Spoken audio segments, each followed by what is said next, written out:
नमस्ते प्यारे बच्चों, कैसे हैं आप सब? प्यारे बच्चों, आज हम एजुसेट के माध्यम से हिंदी विषय पढ़ेंगे। प्यारे बच्चों, मेरा नाम इंदु बाला है और मैं डाइट गुरुग्राम में हिंदी की प्रवक्ता हूँ। प्यारे बच्चों, यह पाठ हमारी हिंदी की पाठ्य पुस्तक झिलमिल भाग 5 से लिया गया है। यह तीसरा पाठ है और इसका नाम है शेर और चित्रकार।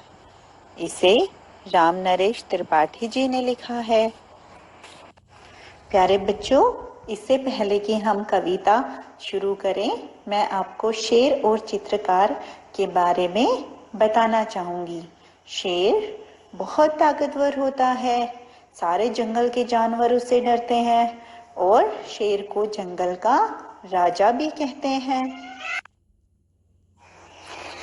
प्यारे बच्चों, जो चित्रकला में चित्र बनाने में निपुण होता है उसे चित्रकार कहते हैं। चित्रकार सुनसान जगह में बना रहा था चित्र, इतने में वहां आ गया यमराज का मित्र। उसे देखकर चित्रकार के तुरंत उड़ गए होश, नदी पहाड़ पेड़ पत्तों का रह गया न कुछ जोश। प्यारे बच्चों, इसमें कवि कह रहे हैं कि एक चित्रकार सुनसान जगह में अर्थात जंगल में एक चित्र बना रहा था। जैसे ही वो चित्र बनाने में मग्न था, इतने में वहां पर यमराज का मित्र आ गया। अब ये यमराज का मित्र कौन है? प्यारे बच्चों, यम को मृत्यु का देवता कहा जाता है और शेर को जंगल का राजा कहा जाता है।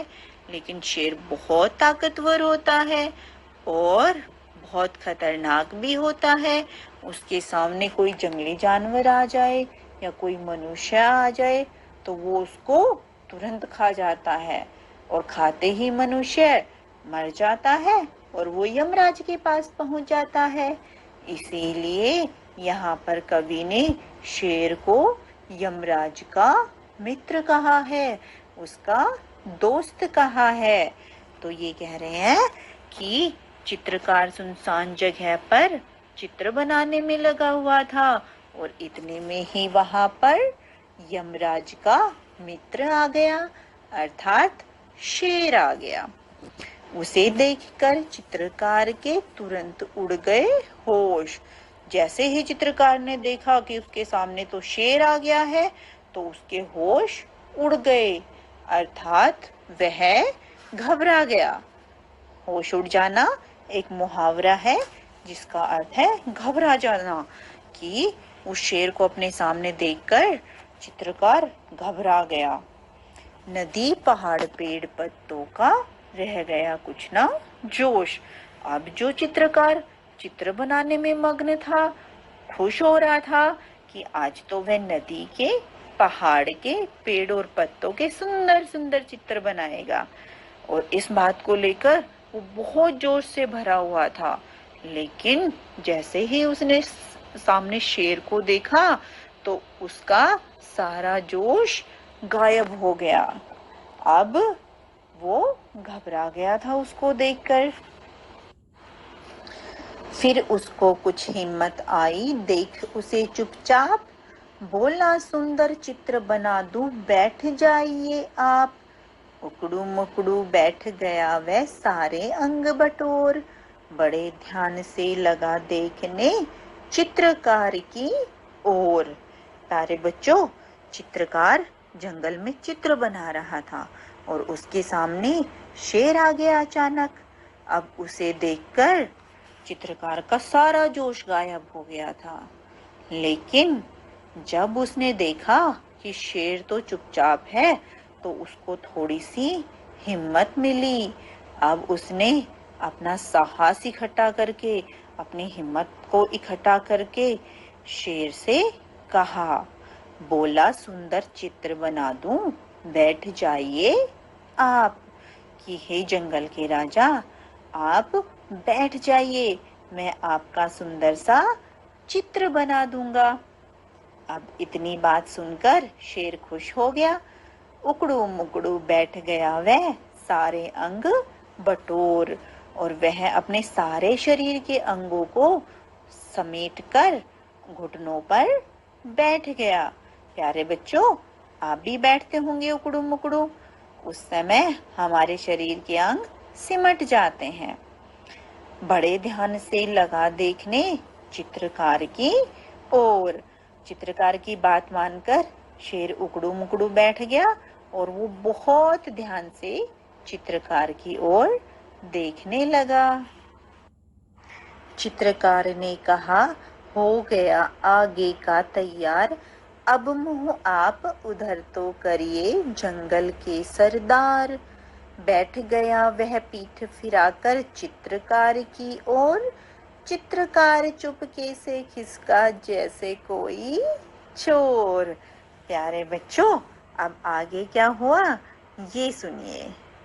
अब चित्रकार ने शेर से कहा कि हे जंगल के राजा, आपका आगे का चित्र तैयार हो चुका है। चित्रकार ने शेर के चेहरे का चित्र बना दिया था। अब मुंह आप उधर तो करिए जंगल के सरदार। अब चित्रकार ने शेर से कहा कि हे जंगल के राजा, आप ऐसा करिए कि अपना मुंह दूसरी तरफ फिरा लीजिए। बैठ गया वह पीठ फिराकर चित्रकार की ओर। अब शेर ने सोचा, तुम्हारा आगे का चित्र तो बना दिया है, अब चित्रकार को पीछे से भी अपना चित्र बना लेने दो। और उसने अपनी पीठ चित्रकार की तरफ कर ली। अब शेर का मुंह दूसरी दिशा में था, तो प्यारे बच्चों, उसको चित्रकार दिखाई नहीं दे रहा था। तो फिर चित्रकार ने क्या किया? चित्रकार चुपके से खिसका जैसे कोई चोर।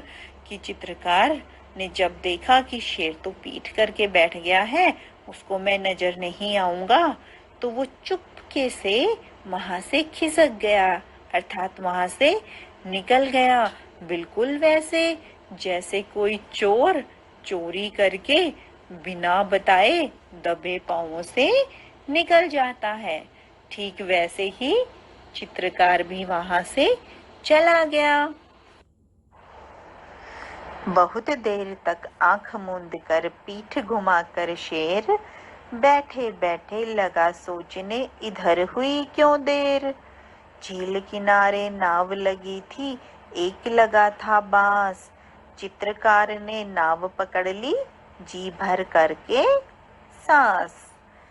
जैसे ही शेर ने उधर मुंह किया, तो आपने देखा वैसे ही चित्रकार निकल लिया। अब आगे क्या हुआ ये जानते हैं। चित्रकार जैसे ही निकला, तो शेर बैठे बैठे सोचने लगा। वो तो आंख मूंद करके बैठा था, आंखों को बंद करके बैठा था, और शेर ने अपनी पीठ भी दूसरी तरफ कर रखी थी, अर्थात उसका मुंह सामने की तरफ था, और वो चित्रकार को जाते हुए नहीं देख पाया। बहुत देर तक आंख मूंद कर पीठ घुमाकर शेर बहुत देर तक आंखें मूंद कर और पीठ को घुमाकर बैठा रहा, पीठ को दूसरी तरफ करके बैठा रहा। बैठे बैठे लगा सोचने, इधर हुई क्यों देर।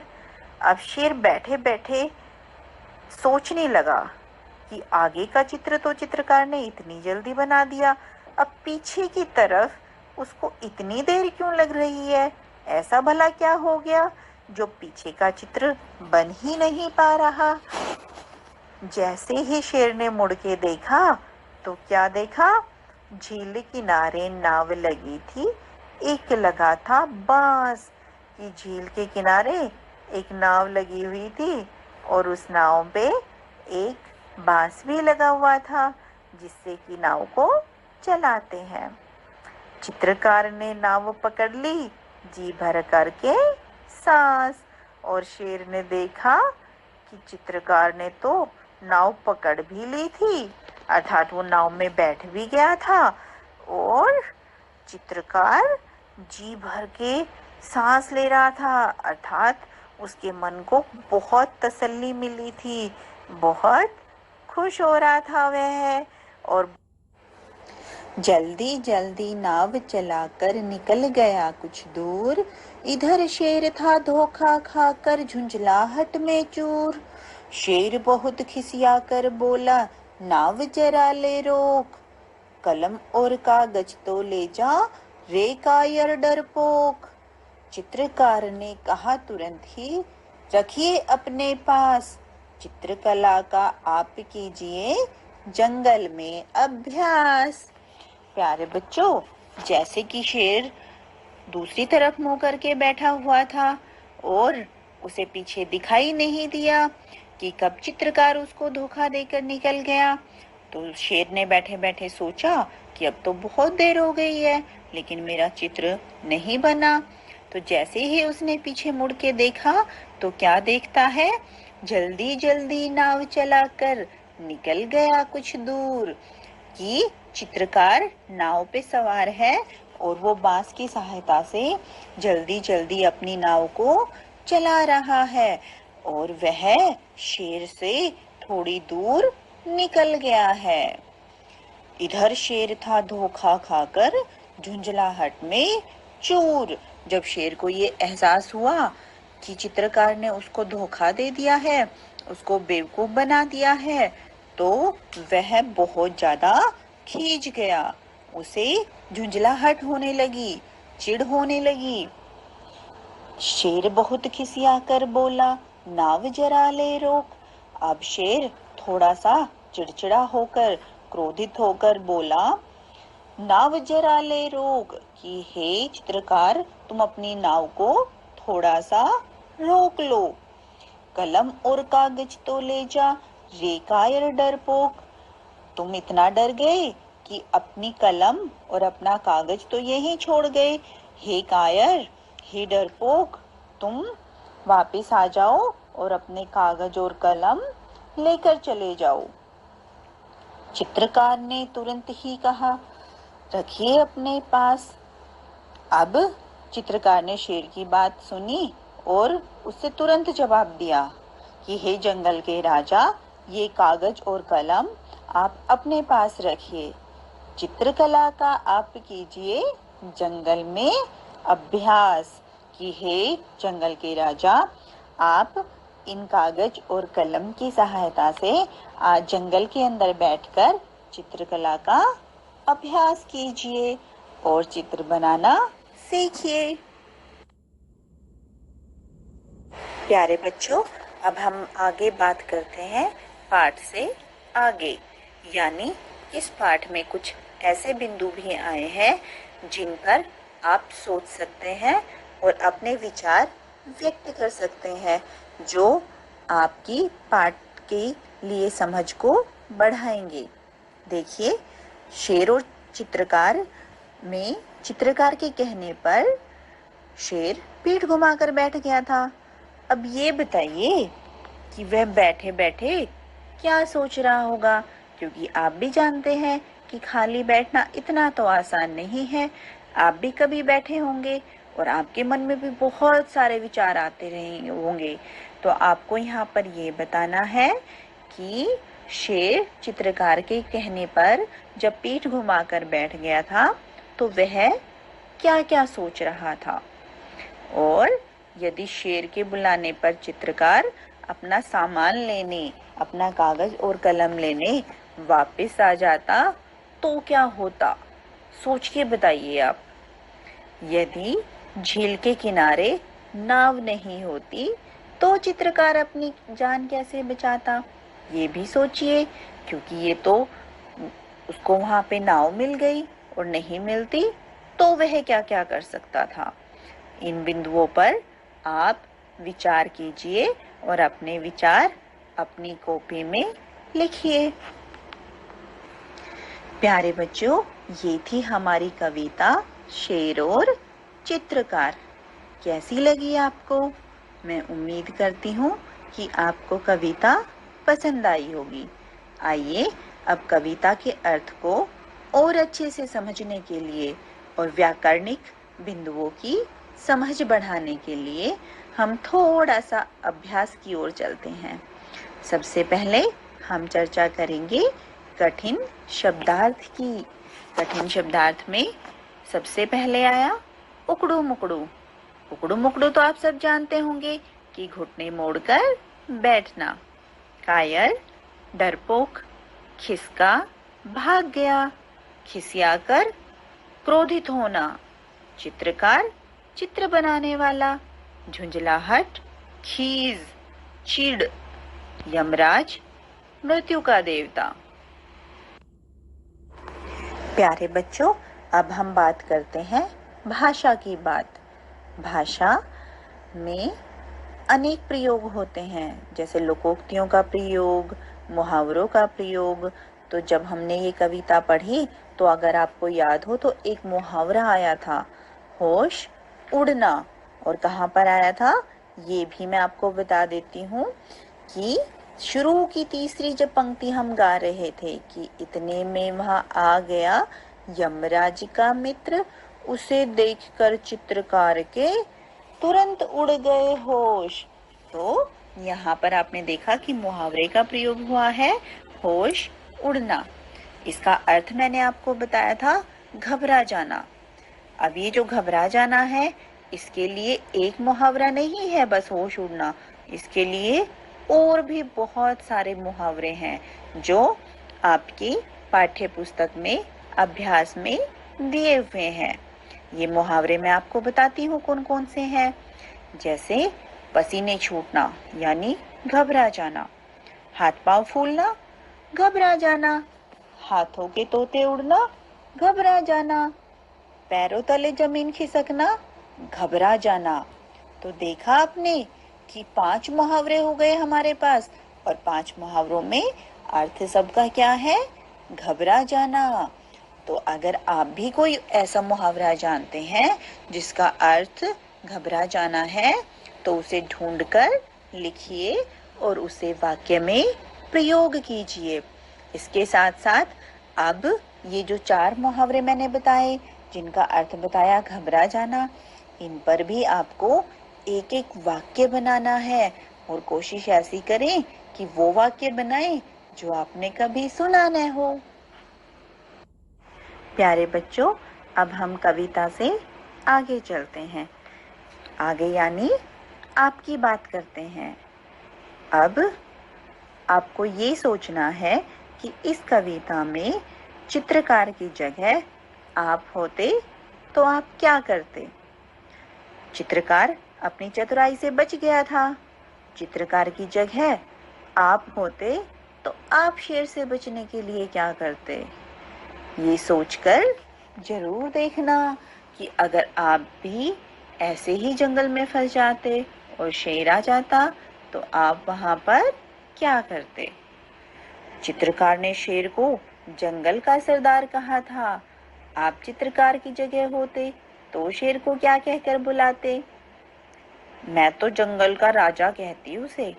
आप खुद भी सोचना कि आप शेर को और क्या क्या कह सकते थे।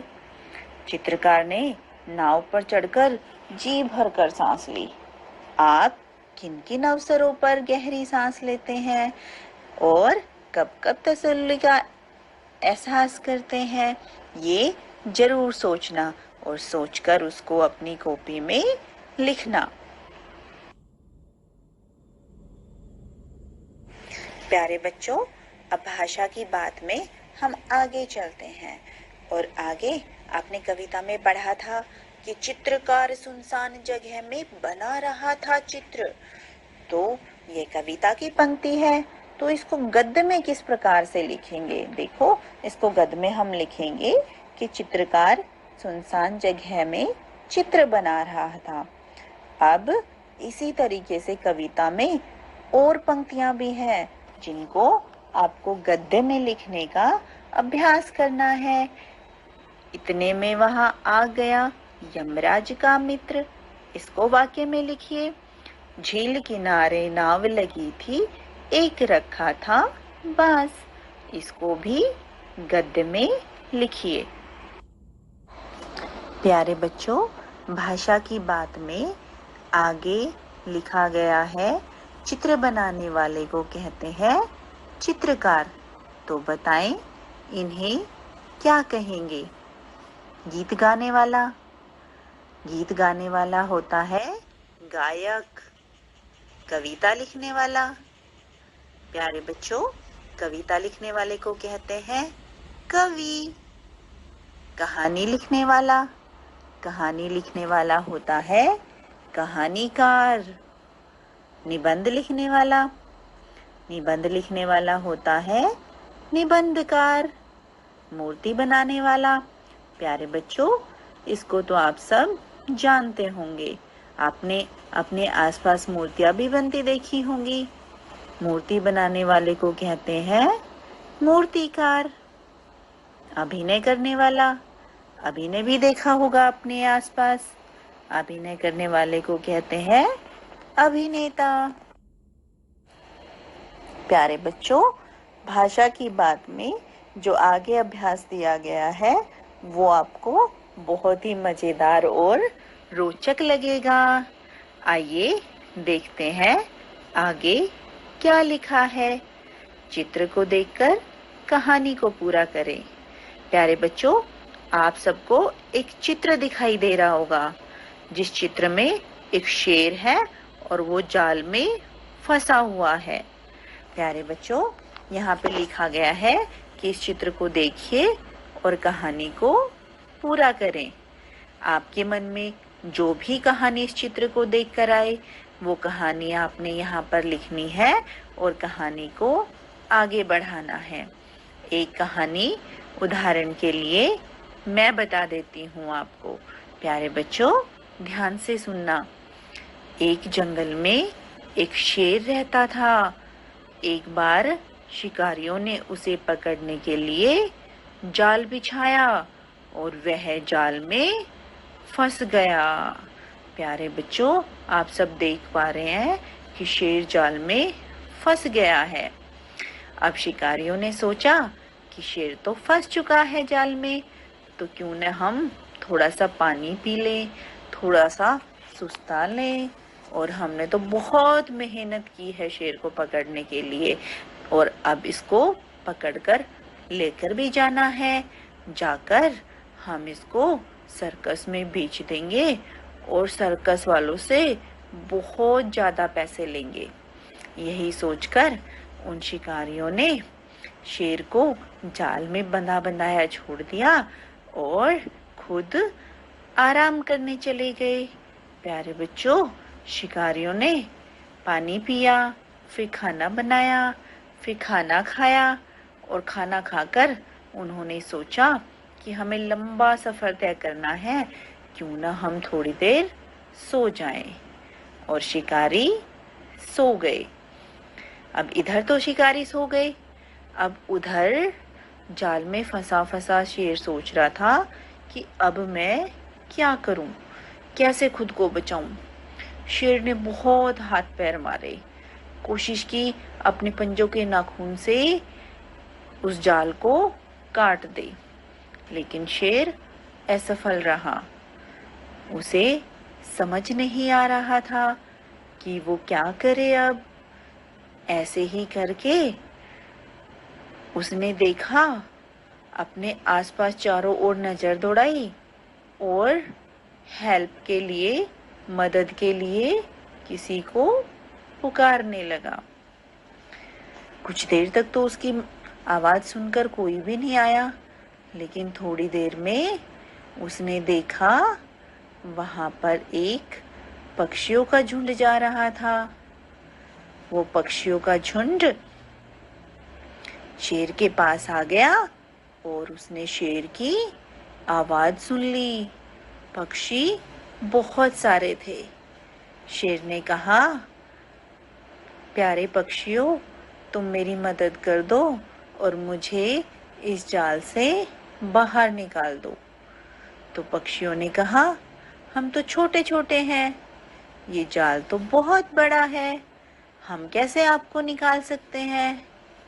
तो शेर ने कहा, ऐसा नहीं है, छोटे छोटे पक्षी भी बहुत सारा काम कर सकते हैं और जब तुम सारे मिल जाओगे तो आसानी से इस जाल को खींच सकते हो।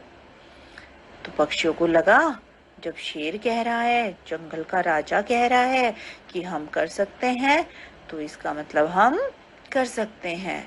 तो पक्षी चारों ओर फैल गए।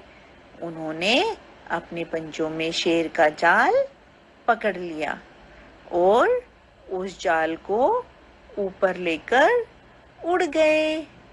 इस तरीके से शेर आजाद हो गया और पक्षियों ने सोचा कहीं शिकारी इस जाल का दोबारा से प्रयोग ना कर ले। इसीलिए उन पक्षियों ने उस जाल को उठाकर दूर तालाब में फेंक दिया। अब जिधर पक्षी जा रहे थे, आजाद होने के बाद शेर भी उधर ही दौड़ने लगा और सबने जाकर तालाब के किनारे ही सांस ली, यानी वहीं पर आराम किया।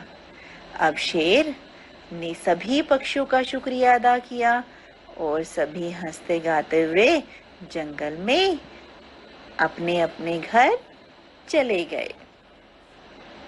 अब इधर शिकारियों में से एक शिकारी की आंख खुली। उसने सोचा चलो उठकर शेर को देखते हैं और अब हम भी शहर की ओर रवाना होते हैं। लेकिन जैसे ही वो पहुंचे, देखा जहाँ पे उन्होंने शेर को जाल से बांधा था, वहां तो ना शेर है और ना ही जाल है। अब शिकारियों को सुस्ताना महंगा पड़ चुका था। तो देखा बच्चों कि किस तरीके से हम थोड़ी सी भी सावधानी नहीं रखें तो हमारा किया कराया काम भी क्या हो जाता है, खराब हो जाता है।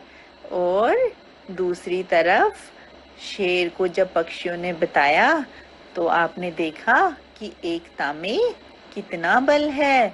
सारे पक्षी एक हो गए थे और उन्होंने मिलकर बड़े से बड़ा जाल भी उड़ा लिया। तो इस तरीके से जब हम मिलजुल कर कोई काम करते हैं तो वो काम सरल भी हो जाता है और उसे पूरा करने में कोई कठिनाई भी नहीं होती। इसीलिए कहते हैं कि एकता में बहुत ताकत होती है। तो प्यारे बच्चों, ये मैंने जो कहानी बनाई उसी तरीके से आपने भी एक कहानी बनानी है और यहाँ पर उस कहानी को लिखना है। प्यारे बच्चों, अब हमारा अभ्यास का कार्य पूरा हो चुका है और हमारी कहानी शेर और चित्रकार भी पूरी हो चुकी है। तो इससे पहले कि मैं अंत करूं, कुछ महत्वपूर्ण बिंदुओं पर मैं आपसे चर्चा करना चाहूंगी। प्यारे बच्चों, आपने जंगल से जुड़ी हुई, जंगली जानवरों से जुड़ी हुई, पक्षियों से जुड़ी हुई बहुत सारी कविताएं और कहानी पढ़ी होंगी, सुनी भी होंगी। इन कहानियों में अक्सर क्या होता है, या तो मनुष्य जानवरों से बात करता है या जानवर जानवरों से बातें करते हैं। लेकिन जब हम हकीकत की बात करते हैं तो मेरे ख्याल से आपने सुना नहीं होगा कभी भी, ना ही देखा होगा कि कोई जानवर बोल रहा है, कोई पक्षी बोल रहा है ना। फिर आपके मन में कभी विचार नहीं आया कि ये तो बोलते ही नहीं है, और हम जो भी कहानियां पढ़ते हैं और जो भी कविताएं पढ़ते हैं उनमें तो हमें जानवर बोलते हुए भी दिखाई देते हैं, बात करते हुए भी दिखाई देते हैं। तो प्यारे बच्चों, मैं आपको बताना चाहूंगी कि जानवर बात नहीं करते, उनकी अपनी भाषा होती है। वो भाषा एक दूसरे की समझ भी लेते हैं और एक दूसरे को समझा भी देते हैं। लेकिन हम मनुष्य उनसे सीधे सीधे बात नहीं कर सकते। तो फिर जो आप पढ़ते हैं उनमें कहाँ से बातें की गई है? तो इसे कहते हैं कल्पना। किसी भी कवि की, किसी भी लेखक की। जैसे कई बार आप बैठे बैठे सोचते रहते होंगे और सोचते सोचते अपने मन मन में बातें करते रहते होंगे। खुद से भी कर सकते हैं और अपने किसी साथी से भी कर सकते हैं। लेकिन वो बातें आप सोच रहे थे, आपने की तो नहीं थी, सिर्फ आप कल्पना कर रहे थे। तो इसी तरीके से जब कोई भी रचनाकार, चाहे वो कवि है, चाहे वो लेखक है, जब अपनी कहानी में, कविताओं में कल्पना करता है, सोचता है, तो वो इस तरीके से जंगली जानवरों को बातें करते हुए दिखा देता है। और वो ऐसा इसलिए करता है क्योंकि हमारे छोटे छोटे बच्चों को जंगलों की, जंगली जानवरों की कहानियाँ बहुत अच्छी लगती है। तो उम्मीद करती हूँ कि आप भी अपनी कल्पना शक्ति को बढ़ाएंगे और ऐसी छोटी छोटी कहानियाँ सोचेंगे, अपने दोस्तों को सुनाएंगे और अपने परिवार वालों को भी सुनाएंगे। प्यारे बच्चों, मैं उम्मीद करती हूँ कि आपको कविता, शेर और चित्रकार पसंद आई होगी और पसंद आने के साथ साथ समझ भी आ गई होगी। व्याकरणिक बिंदुओं की समझ भी बढ़ी होगी आपकी। तो अब अंत में मैं आप सबका धन्यवाद करना चाहूँगी। धन्यवाद प्यारे बच्चों। और साथ साथ मैं अपनी सहयोगी रितु ढिल्लो जी का भी धन्यवाद करना चाहूँगी, जिन्होंने तकनीकी रूप से मुझे इस पाठ को तैयार करने में मदद की है। रितु जी भी मेरे साथ डाइट गुरुग्राम में है, ये भूगोल की प्रवक्ता है। धन्यवाद रितु जी। धन्यवाद प्यारे बच्चों।